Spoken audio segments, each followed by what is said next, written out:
Estenda suas mãos para cá, vamos abençoar a vida do nosso pastor. Pai, nós abençoamos nosso pastor, Senhor Deus, para trazer ao nosso coração aquilo que Tu já falou com ele. Nós o liberamos, ó Senhor Deus, para ele nos servir nessa noite com aquilo que ele tem aprendido de Ti, em seus momentos de busca, de oração e de intimidade contigo. Em nome de Jesus, amém e amém. Graça e paz, meus irmãos. Glória a Jesus. Mais um domingo na presença do Senhor. Eu já estava aqui no culto da manhã, foi uma bênção. Eu estava ministrando louvor, mais a ministração do pastor Anderson aqui, que nos alimentou muito essa manhã. E aí no meio do dia, fui participar de um velório também, da mãe de um dos pastores amigos nossos. E aí fui lá também estar junto com ele. Depois fui em casa, almocei um pouco mais tarde. Tentei tirar um cochilo e dei mais uma relida na mensagem para ministrar hoje à noite, e aqui estamos. Então, o primeiro dia da semana, a gente se desgasta para o Senhor, para a família, para nós abençoarmos toda a semana daquilo que o Senhor vai desenvolver na nossa vida. Eu gostaria que você abrisse a tua Bíblia, por favor, no livro de Apocalipse, capítulo 3, verso 14. Eu quero replicar uma mensagem que eu ministrei aqui quarta-feira, e essa mensagem ainda está acesa em meu coração, e eu quero trabalhar com você hoje à noite, no nome de Jesus. Eu estava preparando um outro texto para trazer aqui, mas o coração sempre aceso nessa palavra, e eu estou entendendo que o Senhor quer replicar essa mensagem. Então, aqueles que estavam aqui na quarta-feira, vão ouvir duplamente essa mensagem. Claro que o Espírito Santo sempre faz aplicações alteradas no teu coração, conforme o momento que você está vivendo. Apocalipse, capítulo 3, verso 14 em diante, carta à igreja de Laodiceia. Quem achou, diga amém. Quem não achou, diga escola bíblica. Opa. Mas antes de ler, um pequeno aviso que eu esqueci, gente.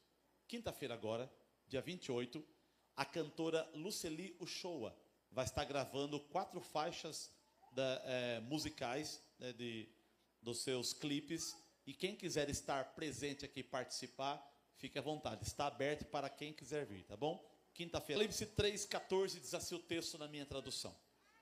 Ao anjo da igreja em Laodiceia escreve: estas coisas diz o Amém, a testemunha fiel e verdadeira, o princípio da criação de Deus. Conheço as tuas obras, que nem és frio, nem quente. Quem dera fosse frio ou quente. Assim, porque és morno e nem és quente, nem frio, estou a ponto de vomitar-te da minha boca. Pois dizes, estou rico e abastado, e não preciso de coisa alguma, e nem sabe que tu és infeliz, sim, miserável, pobre, cego e nu. Aconselho-te que de mim compres ouro refinado pelo fogo, para te enriqueceres, vestiduras brancas para te vestires, a fim de que não seja manifesta a vergonha da tua nudez, e colírio para ungires os olhos, a fim de que vejas. Eu repreendo e disciplino a quantos amo. Sê, pois, zeloso e arrepende-te. Eis que estou à porta e bato. Se alguém ouvir a minha voz, abrir a porta, entrarei em sua casa, cearei com ele e ele comigo. Ao vencedor, dar-lhe-ei sentar-se comigo no meu trono, assim como também venci e me sentei com meu Pai no seu trono. Quem tem ouvido, ouça o que o Espírito diz à igreja. Amém. Toda atenção à palavra de Deus agora. Vou criar um pano de fundo de compreensão para nós extrairmos as lições pedagógicas desse texto para a alimentação da nossa alma. Carta à igreja de Laodiceia. Provavelmente o livro de Apocalipse foi escrito no ano 96 depois de Cristo, pelo mais velho apóstolo de Jesus, que é o apóstolo João. Dos 12 apóstolos, 11 já havia falecido. Só João, com quase 100 anos de idade, estava preso na ilha de Patmos. Você fala ilha, você imagina aquele coqueiro e mulheres do Havaí dançando em volta assim, né? Não. A ilha de Patmos era uma ilha de pedras, aonde os escravos que se levantavam contra o Império Romano quebravam pedras para produzir tijolos para a construção da grandeza do Império Romano. João está preso nessa ilha. E nesse lugar, talvez o Senhor o visita e começa a trazer a revelação do Apocalipse. Apocalipse se divide em pelo menos 3 partes. É um livro que nós montamos com 22 capítulos, mas ela se divide em pelo menos 3 pedaços. As coisas que viste, as coisas que são e as coisas que hão de acontecer. Capítulo 1 é as coisas que viste. Capítulo 2 e 3, as coisas que são, tempo presente. E do capítulo 4 ao 22, as coisas que hão de acontecer, futuro. Então, quando nós vemos o capítulo 3, estamos nas coisas que são, na atualidade. E o capítulo 2 e 3, o apóstolo João está escrevendo as 7 igrejas da Ásia Menor. Essas 7 igrejas, provavelmente fundada por Paulo ou pelos discípulos de Paulo, vão ser agora alvo das revelações de Deus sobre suas particularidades e comprometimentos com o Senhor. E há quem diga que alguns teólogos afirmam que existem pelo menos mais de 140 interpretações do livro do Apocalipse. Porém, quando lemos o texto, nós vamos decodificando parte alegoricamente, parte realmente, parte nós lemos e aquilo que está escrito é aquilo que é. Outras partes exigem interpretação da alegoria de como João está escrevendo.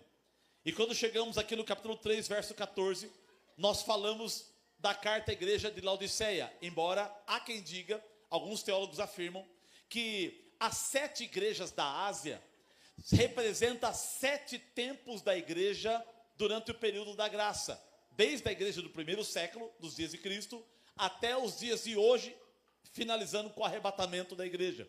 Então, possivelmente, se essa interpretação for verdadeira, então estamos vivendo o período da igreja de Laodiceia. É até sensato de se crer dessa forma. Porém, eu gosto também de uma segunda interpretação, em que as 7 igrejas da Ásia podem representar 7 tipos de igrejas diferentes no mesmo tempo. Porque no tempo do primeiro século, tinha igrejas que tinham um comportamento de Filadélfia, outras de Sarde, outra de Esmirna, outra de Pérgamo, outra de Laodiceia, outras de Filadélfia, no mesmo tempo. Então agora também eu acredito que hoje existem igrejas que se comportam como Filadélfia, outras como Laodiceia, outras como Pérgamo, Tiatira, Esmirna, e assim Sardes, e assim sucessivamente. Eu gosto de entender dessa forma, porque eu creio que uma igreja só, ou um jeito só, não define a totalidade da igreja. Mas nós vamos aqui nos ater à igreja de Laodiceia, e vamos descobrir algumas particularidades dessa igreja que devemos que aplicar no nosso meio. E eu quero que você aperte os cintos, fica firme e vai aguentando aí, porque antes da palavra cortar aí, corta aqui também. Amém, amados? Vamos lá. A cidade de Laodiceia, ela foi fundada no ano 250 a.C., por um imperador chamado Antíoco II, que governava os reinos do norte no Império da Grécia. Um homem poderoso e grandioso. Ele criou essa cidade e colocou o nome de Laodiceia em homenagem à sua esposa, que se chamava Laudice. Laodiceia foi colocada nas regiões da Frígia, Ásia Menor, hoje a atual Turquia. A cidade de Laodiceia, ela sobrevive por um período de 850 anos, porque no século 7 depois de Cristo, as pessoas abandonam essa cidade e essa cidade acaba em nada. E até hoje existem estruturas lá que são usadas pela arqueologia para estudos ou lugares que você pode frequentar para entender mais sobre a história. Então a cidade sobrevive do ano 250 a.C. até o ano 600 ou 700 depois de Cristo. Era o tempo da cidade de Laodiceia. Mas no período em que João escreve para essa igreja, o que está acontecendo com ela, para essa cidade? Nesse período, a cidade de Laodiceia era uma das cidades mais ricas do Império Romano. A cidade de Laodiceia, ela era conhecida por pelo menos 3 coisas. Primeiro, era um lugar de centro bancário. Havia um poder financeiro muito forte sobre a cidade. Os primeiros bancos do mundo eram colocados em Laodiceia. Então o poder aquisitivo do povo era muito forte. Segunda coisa que fazia a cidade de Laodiceia ser conhecida, era uma cidade que cuidava de ovelhas negras, da onde se extraía a lã negra, e produzia tecido escuro, brilhante, algo caríssimo da época. E as mulheres de alta posição usavam esses vestidos pretos brilhosos que destacavam, e o mundo inteiro queria comprar as lãs da cidade de Laodiceia. Então eram conhecidos pelas lãs negras, que faziam vestidos belos para as maiores madames da época. Também a terceira coisa que fazia da cidade de Laodiceia uma cidade conhecida é o alto nível da medicina daquele lugar. Na cidade de Laodiceia foi criado um tipo de colírio, que o mundo inteiro ia para Laodiceia para comprar esse colírio. E também um tipo de pomada que ajudava na audição das pessoas que tinham problema de audição. Então Laodiceia era forte medicinalmente, era forte economicamente e era forte pecuariamente, cuidando também do rebanho. A cidade de Laodiceia, que tinha um alto poder aquisitivo, também havia algo que acontecia naquela cidade. Eles criaram dutos de água e captavam a água de 2 rios e puxavam a água desses rios para a cidade de Laodiceia.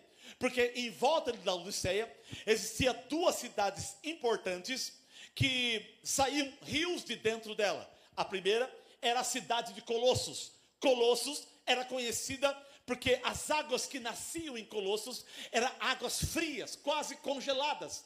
E essas águas traziam refresco para aqueles que bebiam dela. E essas águas de Colossos viajavam até a cidade de Laodiceia. Mas também do outro lado de Laodiceia existia a cidade de Hierápolis. E Hierápolis eram águas termais, como a cidade de Olímpia, como a cidade de Águas de São Pedro, onde águas quentes, aquecidas, emanavam daquela cidade e também iam em direção a Laodiceia. Então, Hierápolis, água quente, e essas águas quentes serviam como águas medicinais para o tratamento de doenças e enfermidades das pessoas, enquanto a cidade de Colossos tinha águas frias, que serviam para refrescar as pessoas que bebiam das águas daquela cidade.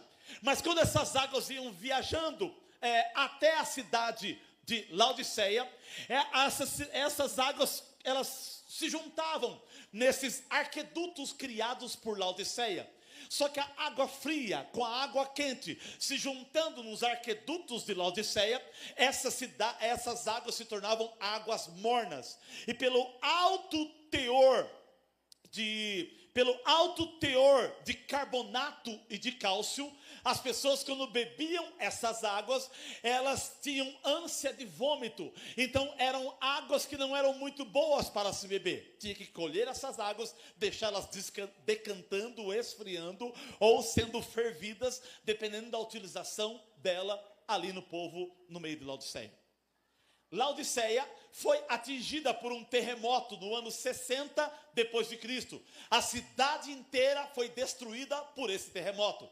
Mas a cidade era tão poderosa financeiramente que Laodiceia é reconstruída pelos laodicenses naquela época, sem pedir dinheiro emprestado para o Império Romano ou para outras cidades vizinhas que tinham um poder financeiro alto. Então Laodiceia foi reconstruída por eles mesmos, por causa do alto poder financeiro dessas pessoas. Era uma cidade top, cidade de cassino, cidade chique, cidade em que as pessoas viviam num padrão classe média e alta. Há quem diga que a igreja de Laodiceia foi fundada por um dos discípulos de Paulo, que chamava Epáfras. Epáfras fundou a igreja de Colossos, e aí possivelmente ele desce às regiões de Laodiceia, prega naquele lugar, e os homens da alta sociedade se convertem pelo poder do evangelho. E ali é fundado uma igreja forte, que tomou a cultura e o ambiente daquela cidade. Mas agora, o tempo passa, e agora, 30, 40 anos depois, Deus inspira o coração de João para escrever aquela cidade. Carta à igreja de Laodiceia. E a identificação da carta diz: estas coisas diz o Amém, a testemunha fiel e verdadeira, o princípio da criação de Deus. E aí Deus começa a falar com eles no versículo 15. Eu conheço as tuas obras, eu conheço vocês, Deus está dizendo, e vocês não são nem frio e nem morno. nem quente. Quem dera fosse frio, ou quem dera fosse quente. E pelo fato de vocês serem mornos, eu, Deus, estou a ponto de vomitar vocês da minha boca. Olha que coisa interessante.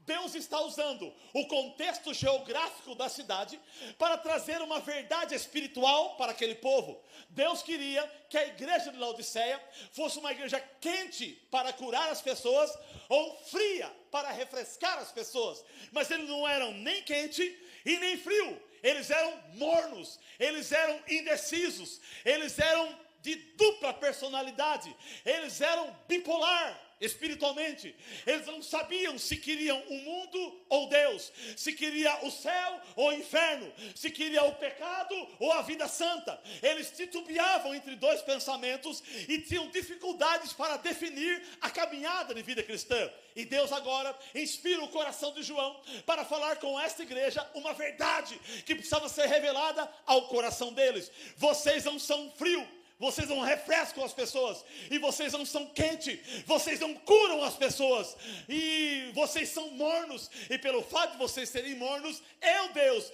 estou quase vomitando vocês da minha boca. Olha, meu irmão, o próprio Deus tendo ânsia de vômito de uma igreja. Sabe o que isso quer dizer? Que Deus, quando visitava na unção do Espírito Santo a igreja de Laodiceia, Deus sentia ânsia de vômito. Já pensou? Deus de visitar o seu coração e ter mal-estar por aquilo que Ele encontra dentro de você? Já pensou Deus sondar a tua família e Deus sentir ânsia de vômito por estar dentro da sua casa? Já pensou Deus passear no teu coração e ver em você uma indefinição e incerteza de quem você deseja ser na vida e não se posicionando nas coisas do Senhor? E aí Deus fala, olha, se você não definir comigo, fique tranquilo, eu mesmo ponho você para fora da minha vida. Porque Deus não é um Deus de indecisão. Deus não é um Deus de dúvida. Deus é um Deus de fé. Deus é um Deus de certeza. Deus é um Deus de convicção. Deus é um Deus de posição. E se Deus é o meu pai, eu como filho dele tenho que ser um homem de posição. Temos que ser um homem firme. Temos que ser homens e mulheres que decidam pela vontade dele. Louvado seja a Deus.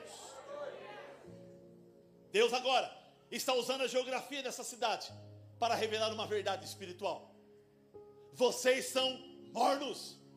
Eu começo a imaginar as madames da alta sociedade com seus belos vestidos, seus belos carros, seus cartões de crédito sem fim, com créditos à reveria, mulheres que passeavam no shopping, comiam os melhores pratos da cidade, passeavam nos melhores lugares do mundo, e quando serviam a Deus, o coração não abria, o coração não rasgava, o coração não tocava o espírito, o coração não queimava. Eu imagino que os homens de Laodiceia, homens da alta sociedade, homens com conta bancária, de invejar as nossas, homens que viajavam o mundo inteiro e quando entravam nos cultos, por causa da alta posição ou da estrutura deles, não conseguiam ser ovelhas diante do Senhor, e o coração não abria, não rasgava, não alinhava com Deus, de tal forma que eles travavam a abertura da alma num culto como esse, num ambiente como esse. Deus está reclamando o amor dessa igreja para Ele. Deus está reclamando uma posição desse povo para Ele. É como se Deus estivesse dizendo, eu salvei vocês, eu curei vocês, eu enviei homens para pregar para vocês, e vocês estão jogando fora uma riqueza que eu dei a vocês. Laodiceia estava tão perdida que eles começaram a analisar algo sobre eles que era contrário àquilo que Deus pensava deles. Quando nós entramos no texto, versículo 16, estou assim porque és morno, nem quente nem frio, estou a ponto de vomitar-te da minha boca, pois dizes, ou seja, olha o que Laodiceia dizia sobre eles mesmos, versículo 17, pois dizes, estou rico, abastado, não preciso de coisa alguma. Já pensou? Nós chegarmos um momento que essa igreja esteja chique, em vez de pintar de preto aqui, vamos pintar de banhar ouro aqui. O microfone meu vai ser igual aquele do Raul Gil, aquele amarelão, chique, bonitão, né? Banhado a ouro aqui, né? E tudo isso, um belo ar-condicionado. Já pensou nós colocarmos aqui 400 poltronas reclinável, que o seu pé fica tremendo, assim, que você vai assistir o culto, e você sai relaxado aqui, e você, ó Deus. E você fala, eu sou na Igreja Batista, lugar de esperança. Pastorzão, o pastor Jefferson, a equipe pastoral é maravilhosa. O louvor é top. Estamos ricos, abastados. Não precisamos de coisa alguma. Tá top viver aqui. E aí vem Deus na parte B do versículo 17 e diz, você nem sabe que você é pobre, cego, miserável e nu. Eles querem revelar que o fato deles estarem bem no mundo físico, isso era uma reverberação do mundo espiritual. Não é o crivo de análise. Não é porque a igreja enche que Deus está. Não é porque a igreja diminui que Deus não está. Não é porque você está crescendo financeiramente que Deus está com você. Não é porque você está quebrando financeiramente que Deus abandonou você. Não é o crivo de análise de Deus, de avaliar que Deus está ou não com você. As coisas podem estar dando certo na tua vida e errado espiritualmente, ou pode estar dando errado fisicamente e certo espiritualmente. Então temos que olhar por dentro, analisar nossa vida e entender, Espírito Santo, o Senhor queima o meu coração ainda ou não queima? Estamos ricos, abastados, não precisamos de nada. Eles não sabiam mais olhar para si e saber como eles estavam espiritualmente. De vez em quando algumas pessoas me encontram na rua, falei, aí pastor Jefferson, tudo bem? Tudo bem? Como é que está a igreja lá? Aí eu respondo assim, se Deus não falar diferente do que eu estou falando, está tudo bem. Mas por quê, irmão? Porque para mim, estamos ricos, abastados, não precisamos de nada.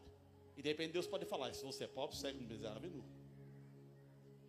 Não, estamos bem, olha, a igreja está top. 300, 400 pessoas, não, estamos aí, tal. E Deus fala, não estou gostando do que vocês estão fazendo lá. Não estou gostando das pregações, da música, do ambiente.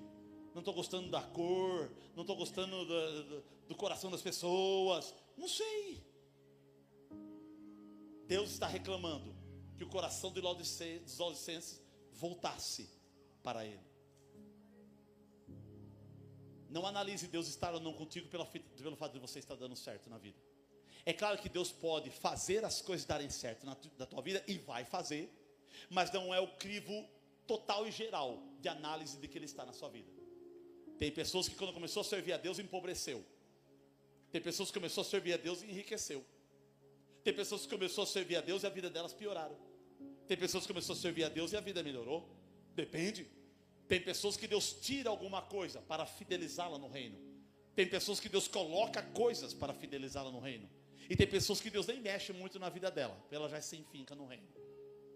Então, note que havia uma falsa análise no coração de Laodiceia a respeito de como eles se autoavaliavam. Os cultos eram frios. A presença do Espírito Santo não se manifestava mais. Laodiceia se tornou um ponto de encontro, um lugar chique, um lugar talvez de desfile de moda pelas mulheres, um lugar em que o estereótipo valia mais do que o interiótipo.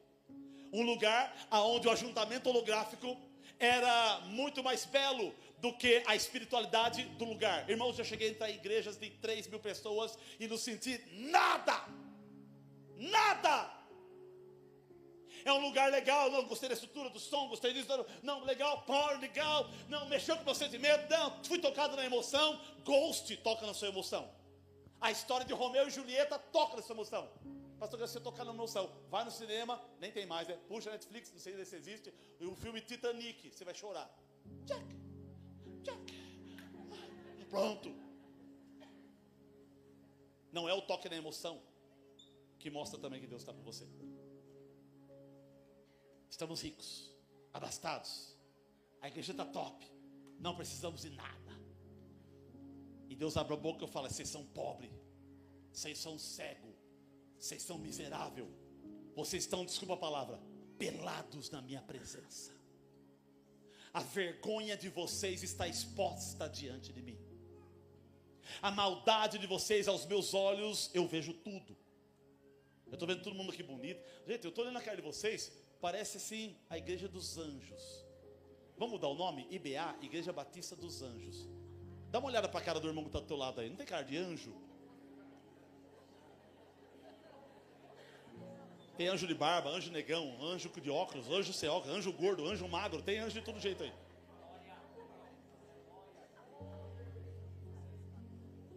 vocês quase me enganam, me dando o entendimento de que vocês não têm pecado nenhum. E eu que estou aqui em cima, 110%. E na nossa vida escondida? E na minha casa sozinho? E nos lugares que você frequenta? E nos shoppings que você vai? E nas coisas que você acessa? Como está o nosso coração? Você pode falar, não, foi uma benção, eu estou uma benção, eu estou top, eu estou cheio. Mas às vezes quando você tem que tampar o buraco dos lugares onde tem a sangria espiritual da sua vida. Aquilo que suga, aquilo que arranca a tua espiritualidade.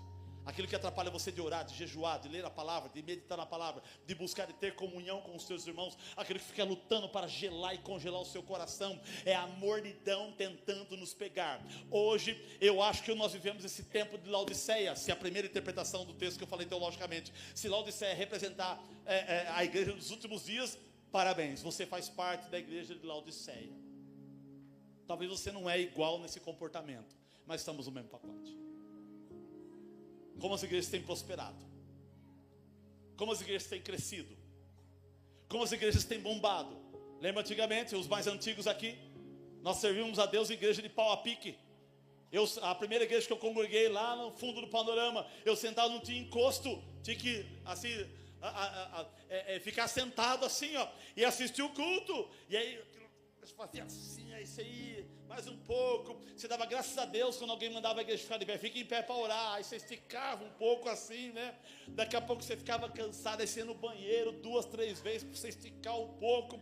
E aí acabava a pregação de alguém. O irmão Zé pegava o microfone, já maiava o pau mais meia hora em cima da gente ali. E aí a gente ia embora para casa, cheio do Espírito Santo, cheio de paulada de Deus. Eu falo que aquela igreja era a nossa arquinha de Noé. Ali tinha ser humano, tinha lagartixa, barata, tinha mosquito, tinha besouro voando, né? Uma vez apareceu uma cobra lá dentro. O Satanás, ele vai tudo quanto é canto. Hoje não, irmãos. Hoje você anda numa igreja boa, ar-condicionado. Lembra antigamente você assistia culto assim, ó. Pegava um caderno, sei lá o que, ficava, né? Não. Antigamente ele colocava a sacolinha no pé. Era rua de terra, lá você ia no barro, assim, pulando. Aí você tirava a sacolinha, escondia, limpava mais ou menos, né? Vamos pulando cautela para não sujar a barra da calça do terninho. E aí você ia, estuvava o peitinho, adorava o Senhor, metia a sacolinha. Quando fazia guia, nós louvávamos a Deus, porque aí você ia embora pela guia, assim, né? Até chegar no asfalto ali para não sujar. Hoje estamos muito bem, obrigado. A gente ia para a igreja de Brasília, de Fusca, de Kombi. Lembra? Colocava 12 pessoas dentro da Brasília.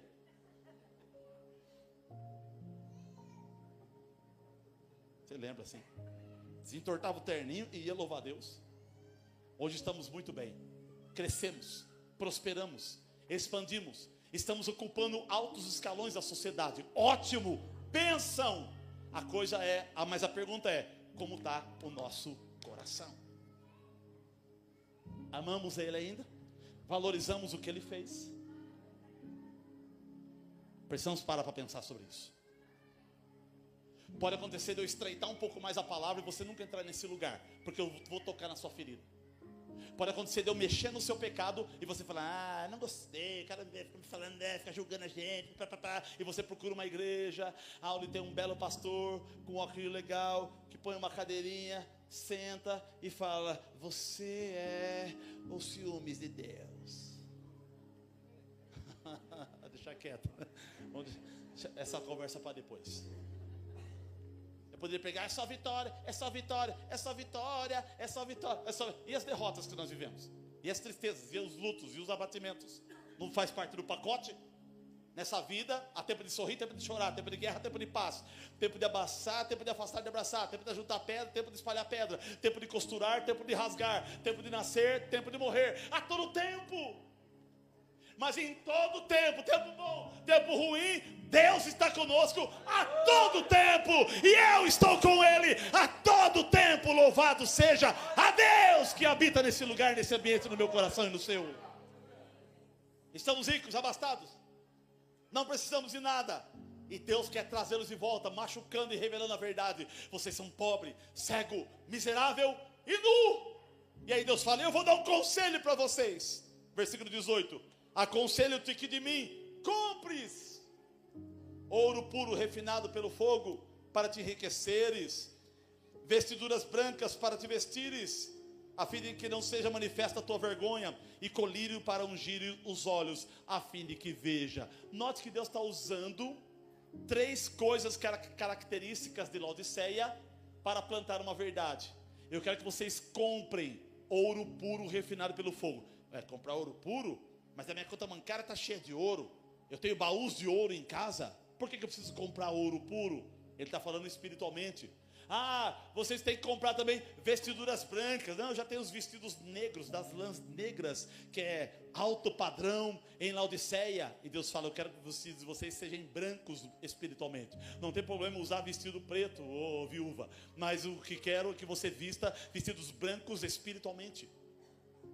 E pague o preço para ter colírio nos olhos, para que você veja. Vocês não estão vendo o mundo espiritual. Vocês veem o mundo físico, mas não vê o mundo espiritual. Mas uma coisa interessante a se pensar. O texto diz, aconselho-te que de mim compre.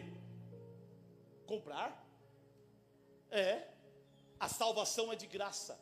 Mas existe um preço pelo ouro de Deus. Existe um preço pelas vestes de Deus. E existe um preço pelo colírio de Deus. O que é ouro? O que é vestes? E o que é colírio? Vamos trabalhar essas 3 coisas para nós finalizarmos a mensagem. Compre ouro puro. Pague o preço para ter ouro. O que é o ouro nesse texto? O ouro é a aplicação da presença do Espírito Santo em você. O maior ouro na vida de um homem e de uma mulher é ter Deus morando dentro dele. O maior ouro da sua vida não é a sua saúde, embora a saúde é um presente de Deus, não. Mas o maior ouro da sua vida é o Espírito Santo, é o ouro dele morando dentro de você. É sermos casa dele, é sermos templo dele, é sermos cheios dele, com muito dinheiro, com pouco dinheiro ou com nada de dinheiro. Seja sempre cheio do Espírito Santo de Deus, aleluia. Pague o preço pelo ouro. Ore e fala, Senhor, me enche com o teu Espírito Santo. Me enche com o teu Espírito Santo. Me enche com o teu Espírito Santo. O Espírito Santo é o combustível do crente. O Espírito Santo é o que mantém a chama acesa na tua alma. O Espírito Santo é que empolga você para continuar servindo a Deus e continuar vencendo o pecado, o mundo e o diabo nessa vida. Tenha o ouro de Deus dentro de você. Você é vaso de barro, mas dentro do vaso de barro precisa ter um ouro chamado Espírito Santo de Deus. Ele é o penhor da nossa herança. Ele é o paráclito divino.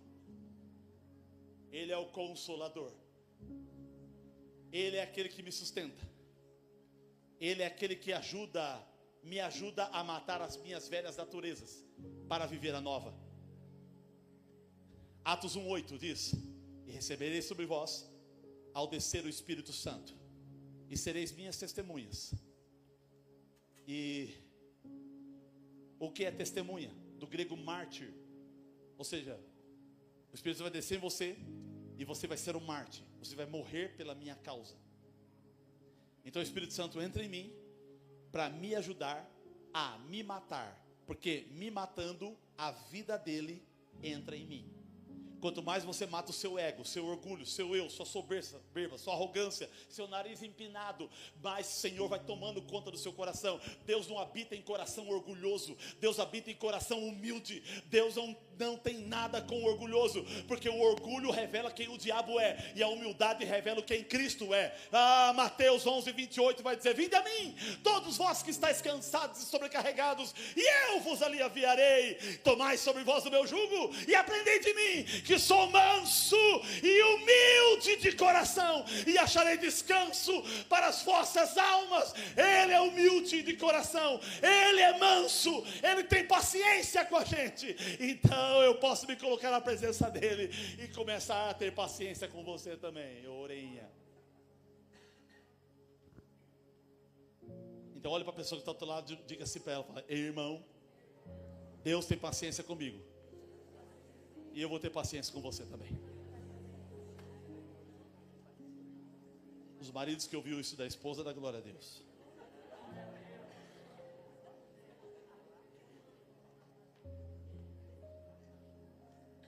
É, Danilo, deu glória a Deus, né? A Natália vai ter paciência com você. Então, pague o preço para ter ouro. Pague o preço para fazer o Espírito Santo morar em você. 1 Tessalonicenses 5,19. Não apagueis o Espírito. Não apague o Espírito Santo da tua vida. Não faça coisas que entristeçam o coração de Deus. Não faça coisas que gelem a tua alma. Eu sei, ninguém aqui é 100%. Mas tem que cada dia melhorar.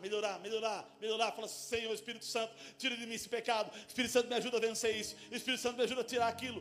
Espírito Santo, me ajuda. E você vai eliminando um por vez, até você alcançar totalmente a plenitude dele. Pague o preço para ter ouro. Pague o preço para ter o Espírito Santo de Deus na tua vida. É o ouro dele para a tua vida. O texto vai dizer no versículo 18: para você comprar vestiduras brancas, a fim de cobrir a vergonha da tua nudez. Vestiduras brancas indica a santidade. É o Senhor envolver você por fora, espiritualmente falando, para cobrir as tuas vergonhas, para cobrir os teus pecados. Tem coisas que eu fiz lá no passado, que eu não tenho coragem de contar aqui, porque eu sinto vergonha.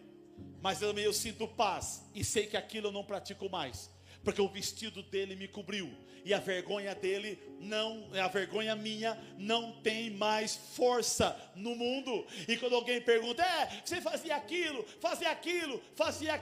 a minha resposta é, eu fazia muito mais do que aquilo, coisa que você nem sabe. Mas o vestido dele me cobriu, o perdão dele me alcançou, e eu sou uma nova criatura em Cristo Jesus. Louvado seja Deus. Você pode aplaudir a Deus por ele mudar a tua história e a tua vida. Pague o preço pelas vestes brancas. Pastor, o que é pagar o preço? Pagar o preço é você ter vontade de pecar e falar, não. Pastor, você tem vontade de pecar? Uma vez só por dia. Todo dia o pecado vem, me chama. E todo dia. Todo dia você tem que... E vai. Cristão malabarista. Ou não posso pegar. E vai. E o anjo do lado, o anjo do outro fala, vai, eu vou com você. E vai. A luta pela santidade. Nós não somos mais pecadores. Nós somos santos que de vez em quando pecamos. Não é que pode pecar, é que Deus sabe que acontece o pecado. Então de vez em quando acontece, um deslizão, um escorregão. Pastor, e aí, vou desanimar? Não se entrega. Levanta, sacode a poeira, fala, vamos de novo, Senhor. E Ele vai te perdoando. Senhor, pastor, eu não aguento mais de tanto pedir perdão para Deus. Aí eu peço perdão para Deus 7 vezes todo dia, 17 vezes todo dia. Ele falou para Pedro que deve se perdoar a pessoa por dia 70 vezes 7, 490 vezes, ou seja, infinidade de perdão. Para cada pecado que você ainda vai cometer, Deus já tem um perdão estocado para você. Eu vou repetir essa frase. Para cada pecado que você ainda vai cometer, que você vai pisar na bola muitas vezes ainda, Deus já tem perdão estocado para a tua vida por toda a eternidade. As misericórdias do Senhor são a causa de não sermos consumidos. Elas se renovam a cada manhã. Num outro texto vai dizer que a misericórdia do Senhor dura para sempre. Por que misericórdia para sempre? Porque para sempre vem acusações sobre você, mas para sempre a misericórdia estará sobre você. Então pague o preço para ter vestes brancas. Pague o preço para ter o ouro do Espírito Santo. E o terceiro preço que você deve pagar, versículo 18, parte final. Pague o preço pelo colírio para ungir os olhos, a fim de que veja. Ou seja, você tem que ter visão espiritual. Agora, irmãos, qual é o preço que você paga para ter visão espiritual? Simples, fácil e objetivo. ler a Bíblia, estudar a Bíblia, interpretar corretamente a Bíblia. A Bíblia é o livro que abre os teus olhos. Em todas as perseguições, nesses 20 séculos de história da igreja, sempre a perseguição foi em cima das Bíblias. Mete fogo na Bíblia, mete fogo na Bíblia. Até alguém me confrontou e falou assim: mas você fica crendo nesse livro aí, tá. Eu falei: fica quieto, cara. Você crê no Darwin, que falou que o homem veio do macaco? Você acredita que você era um macaco? Tô fora. Você acredita que você era uma larvinha? Essa larvinha se mexeu há milhões de anos. Aí os caras, para disfarçar, jogam bilhões de anos, trilhões de anos. Aí uma larvinha cresceu. Aí você virou mais bilhões de anos, outra larvinha. Daqui a pouco você ficou assim. Daqui a pouco você era assim. Aí o Neandertal assim, aquelas figuras. Daqui a pouco você se tornou uma pessoa inteligente que produziu roupas, que criou um lugar como esse e que criou o carro. Meu irmão, você tem que ser muita fé para crer no evolucionismo. Desculpa aí os da teoria do macaco. Parabéns, você tem mais fé do que qualquer um dessa terra. Não. Palavra de Deus. Deus criou todas as coisas, plantou um jardim, criou um casal chamado Adão e Eva, colocou no jardim, eles pisou na bola, Deus expulsou do jardim, meteu o querubim, eles saíram para fora, teve 2 filhos, um matou o outro, daqui a pouco veio o terceiro, chamado Sete, teve filhos e filhas, e aí proliferou a raça humana, até hoje nós estamos aqui. Palavra de Deus para a sua vida. Salmo 119, 105, lâmpada para os meus pés é a tua palavra, luz para os meus caminhos. Lâmpada para os pés, eu sei onde piso, luz para os caminhos, eu sei o que eu decido. A palavra é colírio para os meus olhos. Quando eu quero saber alguma coisa sobre o meu futuro, eu não vou no horóscopo, eu não fico pegando caixinha de promessa, eu não me meto com búzios, eu vou na palavra de Deus e vejo o que Deus fala ao meu respeito.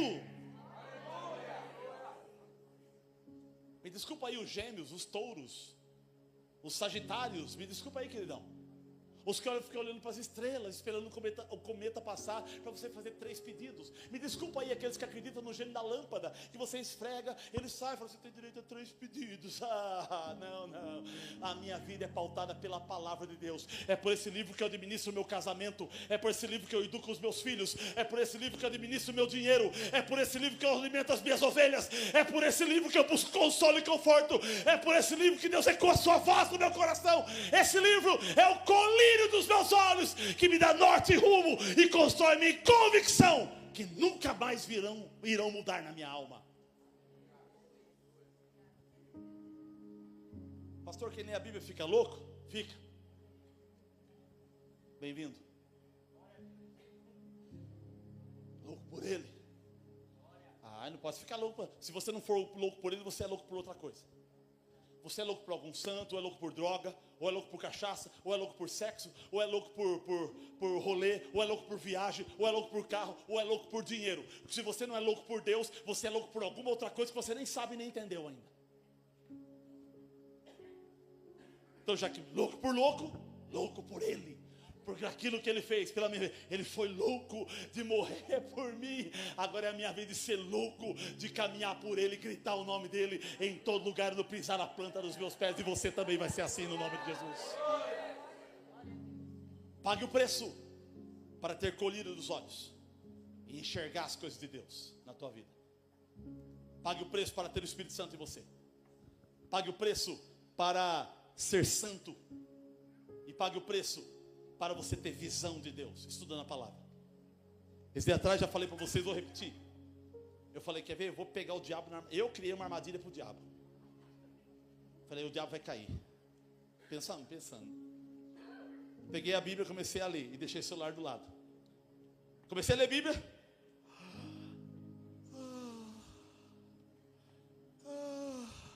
Aí peguei o celular assim, aí fui ler. Videozinho. Nossa, o som sumiu. Aí, nossa, vídeo legal, e vídeo, e aquilo, e política. O Bolsonaro vai escapar. Nossa, vamos prender o Lula. Não vai prender o Lula. Daqui a pouco soltei o celular aqui, soltei, virei para a Bíblia, e fui ler assim: estas coisas diz aquele que.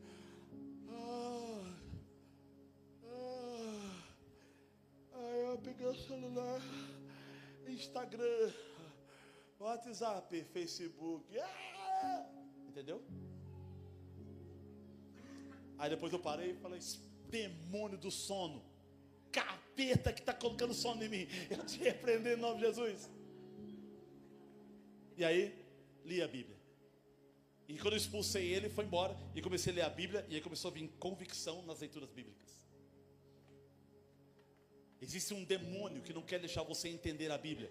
Você entende gibi, você entende filme que você assiste, você sabe o time inteiro, a escalação do time inteiro que você gosta. Você sabe a escalação do time do Corinthians, do São Paulo, do Palmeiras, da Ponte Preta. Você sabe todos os anos que o seu time foi campeão, mas você não sabe o nome das 12 tribos de Israel. Você não sabe o nome dos 12 apóstolos. Você não sabe quantos anos foi feita a Bíblia. Você não sabe quantos livros tem os textos bíblicos. Você não sabe coisas sobre Deus, quem eram os 3 patriarcas, os 5 Pentateuco. Você não sabe nada sobre Deus, de onde veio todo o povo, os anos, as coisas. Você sabe tudo e não sabe nada, porque você está carregado de informação inútil para a sua espiritualidade. Se eu falar, quem são os apóstolos? Pedro, Tiago, João. Aí você vai carregar do barquinho. Se você não lembrar do barquinho, você não fala o nome dos 3. É o barquinho que faz você lembrar. Não. Pague o preço para ter o meu espírito dentro de você. Pague o preço para ser santo. Pague o preço para ter visão espiritual. Nossa, Deus, doeu. Ah, doeu? Versículo 19. Eu repreendo e disciplino a quanto eu amo. O que ele faz com você? Eu repreendo e disciplino a quanto amo. Por que você desce o couro no seu filho? Porque você ama ele. Eu quero matar essa criança, eu não aguento mais o que eu vou... Não, é para corrigir o caráter dele. Porque ele pegou alguma coisa de alguém, ou está lá, eu brinco com a criança e tal. Aí você pega, pá. Hoje não pode nem falar muito, hoje tem que bater no popô. Você apanhava de fio de ferro de passar roupa. Quem apanhou de espada de São Jorge aqui, confessa. Varinha de marmelo. Chinelo é o campeão, né? Cinta do papai. Apanhou do quê? Rabo do tatu? Uma rodela de ferro ainda. Quase chegou igual a Jesus Cristo, irmão. A mãe quase foi crucificada. A mãe dela matou o tatu, pegou o casco, pendurou, comeu o tatu e guardou o rabo para bater nos filhos. Olha que bênção.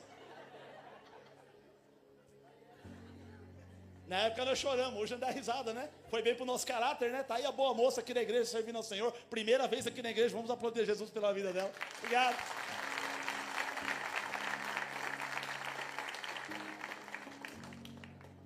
Eu repreendo e disciplino quanto amo.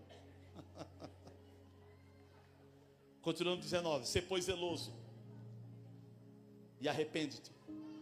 Seja caprichoso e se arrependa. Versículo 20 para terminar. Eis que estou à porta e bato. Se alguém me ouvir a minha voz, abrir a porta, eu entrarei em sua casa, cearei com ele e ele comigo. O quê? Irmãos, ele está batendo na porta. Pergunta de escola bíblica dominical. Jesus está do lado de dentro dessa igreja ou ele está do lado de fora? Pode acontecer da gente estar cultuando o nome dele aqui e ele está sentadinho ali, esperando alguém abrir a porta para ele. E a pessoa, Jesus da calçada aqui, ó. Cadê vocês? Nós estamos aqui curtindo, glorificando o teu nome. Não estou recebendo nada. Não, mas estamos falando o nome de Jesus. Às vezes falando mecanicamente, sem ser com a alma, com o espírito, com o coração, com a paixão, com a sinceridade, com a pureza, com o prazer, com a graça, com a vida, com a unção, com o amor. Eu estou na porta batendo. Sabe por que ele está batendo? Porque ele insiste em te amar. Ele insiste em estar com você. Tem pessoas aqui que nem tem mais Jesus no coração. E Deus está falando, eu quero entrar de novo. Eu insisto em você. Eu quero morar em você de novo. Eu quero habitar em você de novo. Talvez faz tempo que você não fala em línguas. Faz tempo que você não tem revelação, visão. Faz tempo que você não sente aquela unção, aquele arrepio. Você sabe, coisa de penteca. Faz tempo. Você está congelado, você entra e sai. Você parece, né, assim, um Walking Dead servindo a Deus. Sem vida, mancando espiritualmente. E Deus está dizendo, eu quero entrar em você de novo. Mas o que você tem que fazer? Mete o pé na porta. Não, é você que vai ter que abrir para mim entrar. Eu não sou igual o diabo que mete o pé e entra de qualquer jeito. Eu sou educado e quero que você me queira. está hoje, ó. Se alguém ouvir o primeiro passo dele, você precisa corresponder e abrir. Abrir a porta, ele vai sentar com você, e a Bíblia diz que ele vai ceiar com você, e você vai ceiar com ele. Por que há essa ideia? Eu ceio com ele, e ele ceia comigo. Eu tenho comunhão com ele, e ele tem comunhão comigo. É como se ele quisesse dizer, se eu falo só assim, eu quero ter comunhão com ele, ele pode estar comendo com você, tendo comunhão com você, e você pensando em outra coisa. Sabe quando alguém está conversando com você, e diz, vai falando.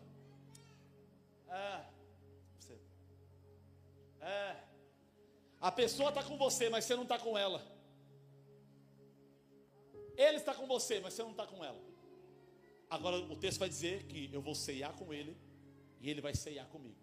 Eu vou sentar na mesa, olhar, comer e ter comunhão com ele. Ele vai comer e ter comunhão. E nós vamos trocar boas conversas que vai afinar o nosso relacionamento de um com o outro. Deus está com saudade de ter relacionamento com você de novo. Quanto tempo faz que você não ora, não encara uma madrugada de oração, não sobe para um monte para gritar, ou se tranca dentro da igreja para falar com ele, ou dobra o seu joelho no quarto para falar alguma coisa. Você fica só daquela oração de Dom Juan: Pai, abençoe em nome de Jesus e vamos dormir. Senhor, abençoe e dá uma ótima semana. Nem rela o joelho no chão.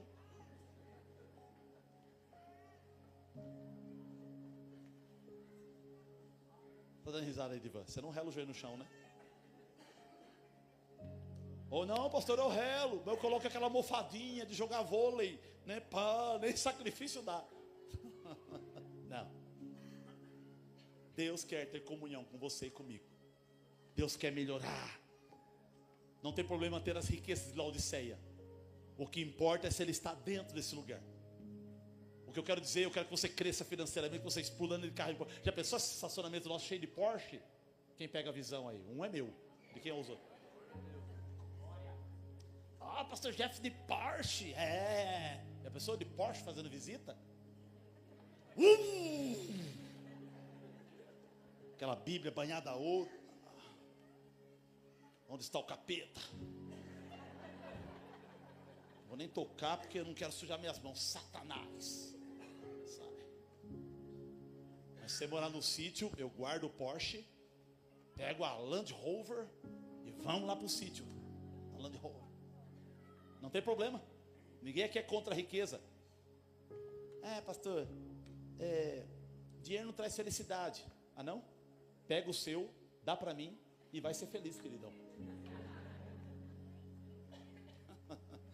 O amor ao dinheiro é a raiz dos males. O dinheiro é bênção. Mas não ame ele. Não deixe ele te dominar. Use ele. Comande ele. Domine ele. Porque um dia essa igreja vai crescer, vai prosperar. Só que essa igreja vai crescer, vai prosperar, porque vocês vão crescer e vão prosperar. E vão injetar um pouco mais no lugar começo, pela bênção que Deus vai dar para você. E aí todo mundo vai ver, não haverá necessitados em nosso meio, como era nos tempos da igreja de Atos. E não tem problema em enriquecer. Já pensou em colocar uns pilares de ouro aqui e tal? Vamos lá, vamos viajar lá para Israel. Vamos mandar buscar qual era a cruz que Jesus foi crucificado. Vamos ver se não acha a madeira lá ainda. Traz para cá, paga quanto? Não tem problema. Não tem problema. Desde que nós tenhamos o ouro refinado pelo fogo do céu, as vestiduras brancas da santidade e o colírio dos olhos espirituais para enxergar o mundo espiritual. Cresça fisicamente, mas nunca pare de crescer espiritualmente. Ame a Deus sobre todas as coisas. Coloque Ele no topo do teu coração e da tua alma. Seja apaixonado por Ele. E deixe Ele entrar, comer com você. Coma com Ele. Quem tem ouvido, ouça o que o Espírito diz às igrejas. Que possamos ser uma Laodiceia diferente. Uma Laodiceia arrependida. Uma Laodiceia pura. Uma Laodiceia santa. Uma Laodiceia de visão. Em nome de Jesus. Se coloque em pé, quero orar com você essa noite.